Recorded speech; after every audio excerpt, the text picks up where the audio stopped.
여러분, 사람들이 모인 곳에는 항상 차별이 있어요. 여러분들은 오래 사시면서 어떤 형태로든지 차별을 경험하셨을 겁니다. 그런데 차별은 구별과는 다릅니다. 이 세상에는 구별이 어디에나 존재합니다.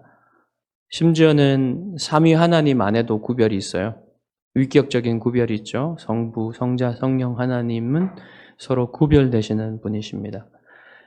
그래서 하나님 안에 다양성이 있고 통일성이 있는 거예요.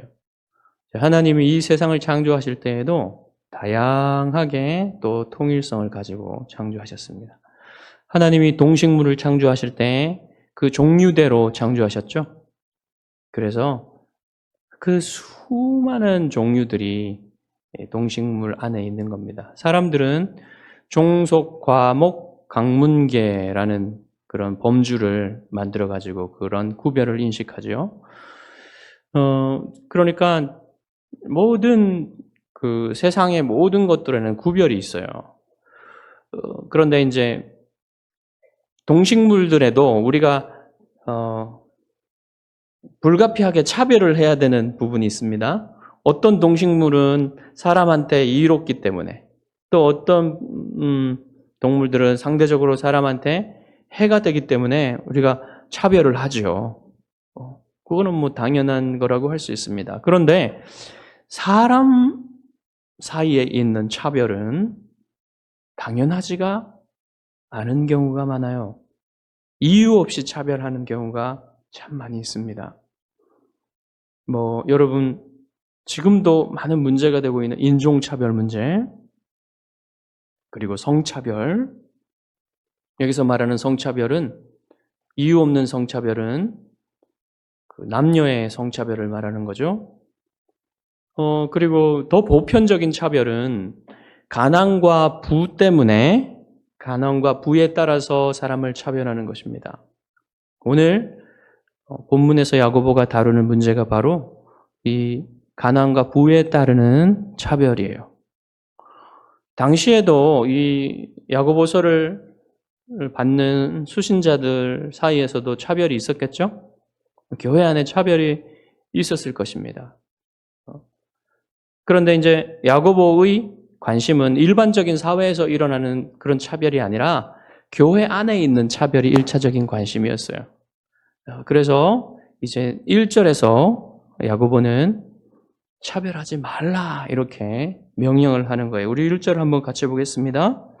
내 형제들아, 영광의 주 곧 우리 주 예수 그리스도에 대한 믿음을 너희가 가졌으니 사람을 차별하여 대하지 말라. 야고보는 지금 잘 보시면 여러분, 그냥 차별을 하지 말라 이렇게 말하는 게 아니라 믿음과 결부시켜서 차별을 하지 말라 이렇게 얘기합니다. 우리말 성경에는 이게 잘 드러나지 않는데 원문을 문자적으로 번역을 해보면 더 잘 드러나요, 뜻이. 뭐라고 했냐면 문자적으로 번역하면 그리스도에 대한 믿음을 차별과 함께 가지지 말라 이렇게 문자적으로는 번역할 수 있어요. 그러니까 지금 야고보가 뭐에 대한 얘기를 하는 겁니까? 믿음과 행위에 대한 얘기를 하는 거예요. 믿음과 차별이 섞이면 안 된다. 그런데 믿음과 차별이 섞이고 있으니 믿음에다가 차별을 섞지 말라. 이렇게 명령하고 있는 거죠. 여기에 여러분 차별이라는 말이 있는데요. 차별은 원뜻은 뭐냐면 이 차별이라는 헬라어의 원뜻은 이 얼굴을 보고 사람에 대한 선호를 결정하는 거예요. 그런데 이제 얼굴이라는 거는 외모를 대표하는 거니까 얼굴 외에 재산이라든지 옷 입은 거라든지 어떤 차를 탄다든지 어떤 집에 산다든지 이런 것도 다 외모에 속하는 거예요. 그런 이런 외모를 가지고 외적인 모습을 가지고 사람을 판단하여서 받아들여서 더 선호하고 이런 결정을, 이런 일을 하지 말라는 거죠. 이런 게 차별입니다. 야고보가 외모로 사람을 평가하고 차별하는 것은 뭐와 맞지 않다는 겁니까? 우리의 믿음과 맞지 않다는 거예요. 그리스도를 믿는 믿음과 차별은 서로 맞지 않는다는 겁니다. 왜 그렇습니까? 예수님은 이 땅에 사실 때 단 한 번도 외모로 사람을 차별하신 적이 없어요. 그러니까 교회 안에서는 외모로, 외적인 조건 이런 것들로 사람을 차별하는 그런 자리가 전혀 들어설 자리가 없단 말입니다. 교회 안에는. 야고보는 이제 교회 안에서 있을 법한 일을 예로 들어요. 예를 하나 드는데 2절부터 4절까지입니다. 우리가 같이 한번 읽어볼까요? 2절부터 4절까지. 만일 너희 회당에 금가락지를 끼고 아름다운 옷을 입은 사람이 들어오고 또 남루한 옷을 입은 가난한 사람이 들어올 때에 너희가 아름다운 옷을 입은 자를 눈여겨보고 말하되 여기 좋은 자리에 앉으소서 하고 또 가난한 자에게 말하되 너는 거기 서 있든지 내 발등상 아래에 앉으라 하면 너희끼리 서로 차별하며 악한 생각으로 판단하는 자가 되는 것이 아니냐. 이해하기 어렵지 않죠? 자, 교회 안에 사람들이 들어옵니다.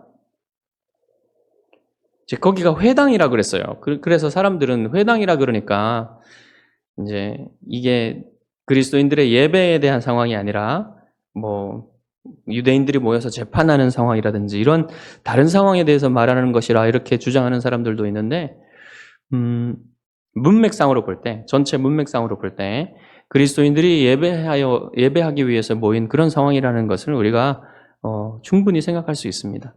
자, 이제 예배하러 이제 모였는데 이제 사람들이 들어오는데 손에 금가락지를 몇 개나 끼고 아름다운 옷을, 찬란한 옷을 입고 이렇게 들어오는 사람에게는 아주 공손하고 존경하는 말로 여기 좋은 자리에 앉으십시오. 이렇게 말하고요. 또 남루한 옷, 누가 봐도 가난한 사람인지 충분히 알 수 있는 남루한 옷을 입은 사람이 들어올 때는 어떻게 합니까?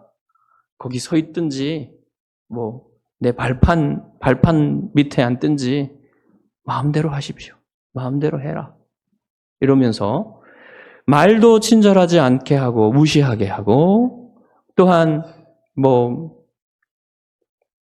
어떻게 있든지 네 마음대로 해라. 이런 그런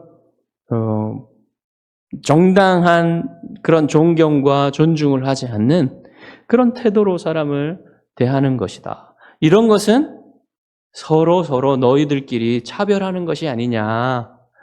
너희들이 악한 생각으로 그렇게 하고 있다. 이렇게 책망을 하는 거예요. 자, 이렇게 하는 건 여러분, 이 현대화된 우리와 같은 상황에서는 잘 일어나지는 않는 겁니다. 그렇죠? 당시에는 그 회당 같은 그런 그런 곳에는요, 좋은 자리가 많지는 않았어요. 그래서 사람들이 다 좋은 자리에 앉을 수 없습니다. 우리는 다 사실 자리가 있어서 몇 개 안 되는 자리지만 다 좋은 자리잖아요. 누구는 저 나쁜 자리에 밑에 앉으시고, 누구는 위에 의자에 앉으시고, 이럴 필요가 없잖아요. 근데 그때는 그런 좋은 자리가 잘 없어서, 이렇게 차별이 있을 수 있는 그런 상황에 있었던 겁니다. 자, 여러분들은 그러니까 이런 상황은 잘 없겠죠. 그렇지만 또 상황이 되면 여러분들도 차별할 수 있습니다. 분명히. 다행스럽게도 우리 교회는 너무 가난하거나 너무 부자인 사람이 없어요. 다 비슷비슷한, 차이는 있지만, 그래도 다 그냥 서민이라고 할 수 있죠. 그래서, 그런 차별은 잘 보이지 않지만, 얼마든지 여러분 상황이 되면 누구든 차별할 수 있어요. 이런 행동에 대해서 야고보가 너희끼리 서로 차별하며 악한 생각으로 판단하는 것이다. 이렇게 책망을 하는데 여기서 악한 생각이란 무슨 뜻일까요? 악한 생각으로 차별하는 것이 아니냐 그랬는데 당시에는 여전히 구약시대에도 그랬지만 유대인들 사이에 이렇게 물질적으로 복을 받는 사람들은 하나님의 은총을 받은 것이고 가난하게 된 것은 하나님의 은총을 받지 못해서 그런 것이라는 이런 판단한 경향이 있었어요. 그런 것을 꼬집는 것이라 보입니다. 여기서 야고보가 그렇게 이것을 꼬집어가지고 책망을 하는 거예요. 그리고 이제 5절부터 11절까지 보면 이런 생각이 왜 잘못된 것인지 세 가지 이유를 들어줘요. 첫 번째는 가난한 그리스도인들이 얼마나 영적으로 부요한지를 너희들이 생각하지 않는구나. 두 번째는 부자들이 너희들을 억압하고 착취하고 하는 부분에 대해서 왜 생각을 하지 않느냐.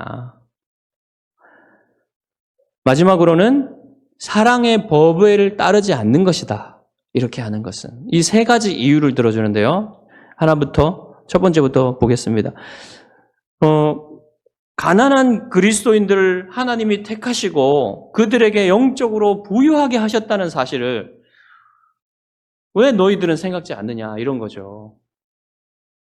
여러분 반대로 생각해 보십시오. 부자들 중에는 그러니까 영적으로 부유한 사람들은 많지 않습니다. 오히려 가난한 사람들이 더욱 가난한 마음을 가지고 하나님을 의지하는 삶을 살기 때문에 더 영적으로는 부유해질 가능성이 많아요. 그렇게 어떻게 보면 공평한 거죠? 어떻게 보면 이렇게 공평함이 이루어지는 것일 수도 있습니다. 그러면 여러분은 어떤 것을 원하십니까? 가난하지만 영적으로 부유한 것을 원하십니까? 부자이지만 영적으로는 가난한 것을 원하십니까? 제가 보니까 여러분 표정을 보니까 부자이기도 하고 영적으로도 부유한 그런 사람이 되기를 원하시는 것 같습니다. 저는 여러분이 이렇게 기도하기를 바랍니다. 잠언 30장에 나를 가난하게도 마옵시고 부하게도 마옵시고 오직 필요한 양식으로 나를 먹이시옵소서. 혹 내가 배불러서 하나님을 모른다 여호와가 누구냐 할까 하오며 혹 내가 가난하여 도둑질하고 내 하나님의 이름을 욕되게 할까 두려워함이니이다. 아굴의 기도예요. 여러분도 이렇게 기도하시기를 바랍니다. 아굴의 기도는요, 가난이나 부가 중심이 아니고요, 어찌하든지 하나님과의 관계를 잘 할 수 있도록 기도하는 거예요. 그러니까 여러분의 기도의 중심, 여러분의 소원의 중심에 하나님과의 관계가 있기를 바라는 거예요. 정말 그것이 하나님과의 관계에 좋다면 하나님이 여러분을 부자가 되게 하시기를 원하며 그것이 하나님께 더 좋다면 하나님과의 관계에 더 좋다면 여러분이 가난하게 되기를 바랍니다. 하지만 너무 가난하게도 마옵시고 너무 부하게도 마옵시고 그래서 하나님과의 관계에 더욱 좋게 하시기를 기도하는 거예요. 여러분의 자녀들도 그렇게 되기를 기도하십시오. 여러분의 자녀들도 하나님과의 관계가 중심인 삶을 살기를 위해서 기도하십시오. 정말 그렇게 살기 위해서는 실천적으로 여러분 하나님과의 관계가 중심이 되려면 교회 중심이고 말씀 중심이고 예배 중심의 삶을 살아야 됩니다. 그게 실천적인 중심이 돼야지 하나님과의 관계가 중심이 되는 삶을 살 수가 있어요. 오늘날 그런 것들이 너무 흐려진 신앙의 세대들을 살고 있어서 그런 중심들을 강조했던 과거의 신앙이 다시 살아나야 할 필요가 있습니다. 다시 분명해져야 할 필요가 있습니다. 또 하나, 가난한 그리스도인들이 영혼의 관점에서 얼마나 부유한 사람들이라는 사실을 또 깨달으라고 해요. 영혼의 관점에서 가난한 그리스도인들이 얼마나 부유한지 여러분 생각해 보셨습니까? 천국을 상속할 사람들입니다. 가난한 그리스도인들은. 그렇기 때문에 영혼의 관점에서 보면 최고의 부자들이에요. 최고의 부자들. 그렇기 때문에 가난한 그리스도인들에 대해서 그러한 눈으로, 그러한 마음으로 바라보라는 겁니다. 그럴 때 차별을 이길 수 있다는 것이죠. 그런데 야고보가 뭐라고 합니까? 너희는 도리어 가난한 자를 업신여겼다. 이런 말을 보니까 여러분 실제로 수신자들의 교회에 이런 차별이 있었다는 것을 알 수 있겠죠. 그리고 아마 야고보에게 이런 보고가 들어왔을 것입니다. 그러니까 이렇게 너희가 가난한 자를 업신여겼다 이렇게 책망을 하죠. 자, 반면에 두 번째로 부자를 편애하는 것은 어리석은 일이다 이렇게 말해요. 왜 어리석은 일이라고 말합니까? 6절입니다. 부자는 너희를 억압하며 법정으로 끌고 가지 아니하느냐. 그들은 너희에게 대하여 일컫는 바 그 아름다운 이름을 비방하지 아니하느냐. 여기서 말하는 부자는 그리스도인은 아닌 것 같습니다. 그리스도인이라면 예수님의 이름을 비방할 수 없겠죠. 그들은 자주 가난한 사람들 또한 특별히 그리스도인들을 억압하고 착취하며 돈을 갚지 못하니까 가난해서 그들을 법정으로 끌고 가가지고 감옥에 쳐넣고 뭐 이런 일을 하는 사람들이란 말이에요. 왜 그런 사람들을 더욱 더 선호하며 편애하느냐. 말이 되지 않지 않느냐. 그리고 두 번째로 그들은 아름다운 이름, 영광스러운 아름다운 이름인 예수 그리스도의 이름을 비방하는 자들이 아느냐. 얼마나 너희들이 어리석은지 알겠느냐. 이런 거죠. 자, 그런데 여러분이 오해하기를 바라지 않습니다. 여러분에게 부자들을 미워하라 이렇게 말하는 게 아니에요. 교회 안에서는 부자나 가난한 자나 다 존중받고 사랑받아야 됩니다. 편애하지 말라는 것이지 부자들은 미워하라 이런 말이 아닌 거예요. 자, 그리고 야고보는 8절부터 11절까지 차별하지 말아야 되는 마지막 이유를 말하고 있는데요. 사랑의 법에 어긋나기 때문에 차별하는 것이 사랑의 법에 어긋나기 때문에 차별하지 말아야 된다. 내 이웃 사랑하기를 내 몸과 같이 하라 하신 최고의 법을 언급하죠. 이 이웃 사랑의 법이 최고의 법이라고 말합니다. 맞잖아요. 그렇죠? 10계명의 강령이죠, 강령. 10계명의 요약을 하면은 바로 하나님 사랑과 이웃 사랑인데 이웃 사랑이 그 최고의 법이다. 하나님 사랑 다음에는 이웃 사랑. 이웃을 사랑하지 않으면 하나님도 사랑하지 않는 것이다. 최고의 법이다. 이렇게 언급하고 있는데 여러분 9절부터 11절까지 보시면 차별의 죄를 살인이나 간음의 죄와 동등한 수준에까지 올리고 있어요. 살인이나 간음의 죄를 언급하죠. 두 개 10계명 가운데. 그만큼 차별의 죄도 중요하고 무거운 죄라는 말입니다. 차별의 죄만 범해도 이 모든 법을 다 어긴 것이랑 마찬가지다. 이렇게 말하고 있어요. 여러분 사실상 차별은 중대한 범죄가 맞아요. 여러분 차별이 일어나는 곳에 보십시오. 거기에는 살인이 있고요. 폭동도 일어납니다. 여러분 LA에서 일어난 LA 폭동 기억하시죠? 흑인들이 그 차별에 견딜 수가 없어서 폭동을 일으키고 막 사람들을 죽이고 약탈을 하고 그런 일들이 일어났었던 것이죠. 그만큼 여러분 이 차별은요. 분노를 일으키는 죄예요. 아주 심각한 죄입니다. 그래서 여러분 사람들은 누구나 차별받지 말아야 되는 데도 불구하고 차별을 당하니까 이러한 그 인간의 존엄성에 하나님의 형상으로 지어진 그러한 존엄성에 이 훼손을 당하니까 그것이 큰 분노를 일으키는 것입니다. 게다가 여러분, 주님의 지체들, 주님의 자녀들은 더욱 더 존중받아야 되고 사랑받아야 될 이유가 있는 것이죠. 그래서 여러분, 교회 안에 차별이 있으면 안 되는 겁니다. 오늘 본문에는 사실상 크게 이해하기 어려운 게 별로 없어요. 하지만 이 차별을 하지 말라는 이 명령은요, 우리가 지키기가 매우 힘듭니다. 쉽지가 않아요. 모두 차별합니다. 사회뿐만 아니라 교회에서도 차별이 일어나요. 차별이 있습니다. 그렇기 때문에 정말 이 차별이 일어나기가 쉽기 때문에 우리가 하나님이 차별하지 말라는 이 말씀을 잘 들어야 될 필요가 있어요. 야고보가 이렇게 처방을 합니다. 어떻게 처방하는지 보십시오. 마지막 2절을 같이 읽겠습니다.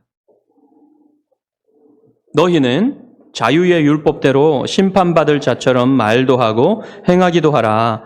긍휼을 행하지 아니하는 자에게는 긍휼 없는 심판이 있으리라. 긍휼은 심판을 이기고 자랑하느니라. 이게 야고보의 처방이에요. 자유의 율법이라 그러죠. 여러분은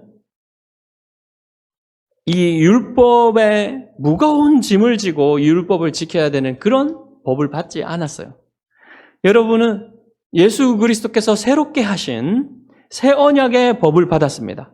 그래서 여러분은 이건 너무 지키기 어렵고 너무 지키기 힘들고 나를 속박하는 그런 율법인데 어쩔 수 없이 지켜야 된다, 이런 마음으로 지키는 게 아니에요. 자유의 율법입니다. 마치 여러분이 결혼한 부부가 서로를 사랑하기 때문에 서로의 요구를 기쁨으로 들어주는 것처럼 자유한 가운데 법을 지키는 것입니다. 노예가, 종이 주인의 법을 어쩔 수 없이 지키는 그런 법이 아니란 말이에요. 하나님의 법은. 여러분에게 하나님의 법은 여러분에게 자유를 주는 법이고 또 자유를 준 법입니다. 그런 자유의 법대로 이 법을 지키라는 거예요. 그것이 차별을 이기는 길이라고 하는 것이죠. 그리고 두 번째로 긍휼. 여러분은 하나님의 위대한 긍휼을 받은 사람이에요. 그렇기 때문에 그 긍휼을 받은 사람으로서 다른 사람들을 긍휼하게 대하라는 겁니다. 여러분이 사람들을 긍휼하게 대하지 않으면 여러분들도 그 사람들에게 긍휼을 기대하지 말라는 거죠. 또한 여러분이 사람들에게 긍휼하게 대하지 않으면 여러분은 여러분을 긍휼히 대하시는 하나님의 긍휼도 기대할 수 없다는 겁니다. 그래서 긍휼을 가지고 사람들을 대하라. 누구든지. 여러분 자신도 긍휼이 필요한 사람이면서 다른 모든 사람들도 긍휼이 필요하다는 사실을 깨닫고 긍휼로 대하라는 이러한 처방을 주는 거예요. 이렇게 하는 것은 단순히 도덕적인 선을 지키기 위해서가 아니라 믿음에다가 차별을 섞지 않기 위해서 그렇게 하라는 거죠. 믿음에다 차별을 섞는 것은 마치 여러분 아주 향기로운 향수에다가 아주 비싼 향수에다가 시궁창 냄새를 섞는 거랑 마찬가지인 거예요. 그런 일을 하지 말라는 겁니다. 여러분이 실제로 차별을 하지 않기 위해서 제가 한 가지 실천적인 팁을 드리도록 하겠습니다. 3가지 단어들을 기억하십시오. 3가지 단어. sin, compassion, heaven. 죄, 긍휼, 천국. 이 3가지 단어를 기억하십시오. 이 3가지 단어들은 다 오늘 본문의 맥락에서 나온 개념들이고 단어들이에요. 첫 번째로 sin입니다. 죄. 여러분이 정말로 더럽고 큰 죄인이라는 사실을 기억하시기 바랍니다. 항상 기억하십시오. 여러분은 지옥에 떨어져서 영원히 고통받아야 되는 죄에서 구원받은 사람들이에요. 여러분, 그것이 지금도 바뀌지 않았어요, 사실은. 물론 여러분이 하나님께 의롭다 하심을 입었지만 여전히 여러분 안에는 죄의 오염이 남아있어서 만약에 하나님의 은혜가 없었다면 여러분 그 죄 때문에 영원히 지옥 고통을 받아야 되는 그러한 죄인이라는 사실을 여러분 항상 기억하라는 거예요. 여러분, 교회가 평등한 건요, 모두가 다 자기보다 더 큰 죄인은 없다는 사실을 인식하기 때문에 평등한 거예요. 그래서 여러분, 교회 안에서 어떤 평등이 이루어지지 않고 차별이 이루어질 때는요, 이 사실을 강하게 인식하지 않기 때문에 그런 것들이 일어나는 거예요. 모두 다 자기보다 덜한 죄인은 없다는 사실을 깨달아야 됩니다. 내가 가장 큰 죄인이다. 내가 우리 교회에서 가장 더러운 죄인이다. 이런 사실을 여러분이 항상 기억하고 있으십시오. 그렇게 한다면 여러분이 차별하기 어려울 것입니다. 그리고 두 번째로는 compassion, 긍휼이에요. 긍휼. 같은 마음을 갖는 것이, 같은 슬픔의 마음을 갖는 것이, 동정심을 갖는 것이 그게 긍휼인데, 여러분 얼마나 큰 용서와 사랑을 받았습니까? 얼마나 큰 하나님의 은혜를 받았습니까? 그 은혜를 받은 사람은 반드시 당연히 그 받은 대로 다른 사람에게도 긍휼을 베풀 줄 알아야 되는 거예요. 그것을 베풀지 않은 사람은 예수님이 비유를 들어서 말씀하고 계십니다. 여러분, 그 비유를 잘 아시죠? 1만 달란트 빚진 종과 100데나리온 빚진 같은 동관이라 그러는데 같은 그런 종이겠죠, 주인의. 자, 이것은 여러분 다시 말씀드리면 1만 달란트 빚진 자는 1만 년을 일해야 품삯으로 갚을 수 있는 돈을 빚진 거예요. 그리고 100데나리온 빚진 것은 100일만 일하면 되는 그런 품삯을 동료에게 빚진 것을 말합니다. 그런데 이 하나님께 우리가 빚진 것은 얼마냐면요, 1만 년을 일해야 갚을 수 있는 그런 빚이란 말이에요. 여러분, 우리가 1만 년을 어떻게 삽니까? 도저히 갚을 수 없는 빚이라는 거예요. 그런데 하나님은 그것을 용서해 주시고 탕감해 주셨는데, 이 사람이, 이 그리스도인이 어디 가가지고 자기한테 잘못하거나 자기를 힘들게 하는 그 사람에게 긍휼한 마음을 품지 않고 이거 다 갚아라, 갚지 않으면 너를 감옥에 쳐넣겠다, 이렇게 대한다면 어떻게 하나님의 긍휼을 기대할 수 있겠냐? 그 사람이 정말 하나님의 긍휼을 받은 사람이 맞느냐까지 생각하게 되겠죠. 그래서 여러분, 긍휼을 생각하십시오. 긍휼. 여러분이 다른 사람에게 긍휼을 얻기를 원하고 또한 더욱 하나님께 긍휼을 받기를 원한다면 여러분이 긍휼을 베푸는 사람이 되어야 합니다. 그리고 세 번째는 heaven, 천국. 여러분의 지체들은 천국에서 영원히 여러분과 함께 같이 살 가족이라는 사실을 기억하십시오. 그렇다면 차별 못할 겁니다. 네. 여러분이 이 땅에서 사람들에게 얼마나 겸손하고 얼마나 사랑을 베풀었느냐에 따라서 여러분이 천국에서 빛나는 정도가 다를 것입니다. 그것이 여러분의 상급으로 주어질 거예요. 이 땅에서 이미 우리는 천국의 사람들로 부르심을 받아서 천국을 살고 있습니다. 아직 완성되지 않은 천국이지만 천국을 이루어져 가는 하나님이 완성해 가시는 그 천국에 살고 있어요. 여전히 죄의 오염 속에서 이 타락한 세상에서 살기 때문에 순례자들로서 그렇게 살고 있지만 여러분, 우리는 이미 천국을 살고 있는 사람들입니다. 그런데 그 천국이 차별로 얼룩져서는 안 돼요.